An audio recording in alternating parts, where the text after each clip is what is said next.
नमस्कार मुनिने निलेश किचन को आपण स्वागत।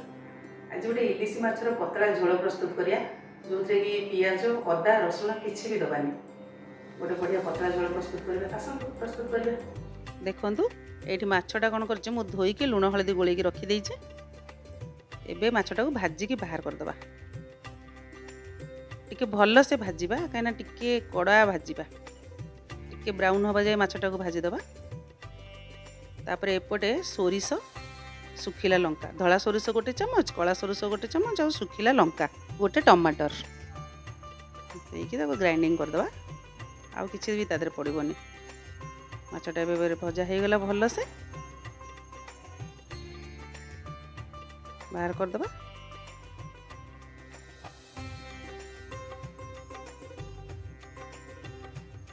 से जो तेलटा थिला से तेल कौन करिया पंचफुटन गोटे चमच पकईदबा दीटा कंचा लंका पकईदबा टिके हिंगू दबा।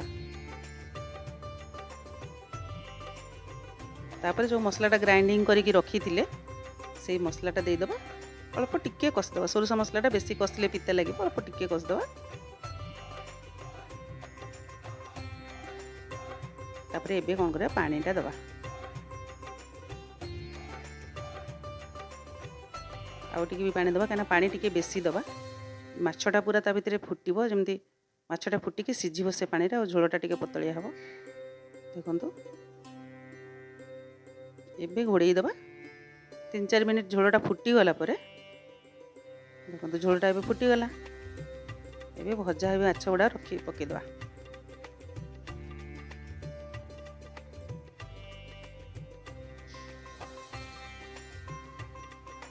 तापरे धनिया पत्र टे काटिकी रखी सेटा भी पकईदबा।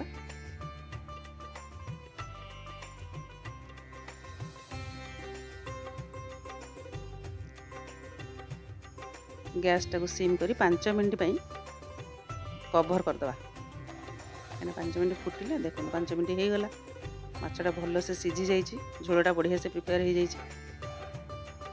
एबे टिके स्वाद अनुसार लुण पकेबा कहीं मसलार लुणटा पकई नथली खाली जति माछ गोलैली लुण हलदी देकी।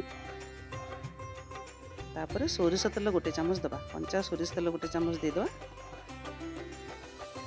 एबे घोड़ेई दबा 3-4 मिनिट तक फुटवा को दबा।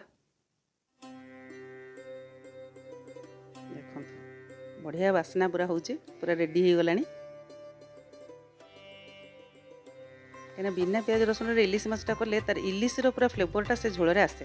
प्याज रसुण देके करी हबो किंतु बिना प्याज रसुण बेसी भल लगे।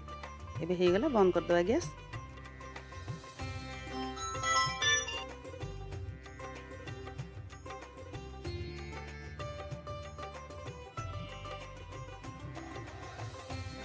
देखंतु प्रस्तुत हो गला इलिश माछर पतला झोल। बने खाइबे निश्चिंत भल लगे। मो वीडियो भल लगे लाइक करेंगे शेयर करेंगे कमेंट करेंगे सब्सक्राइब करेंगे। Thank you.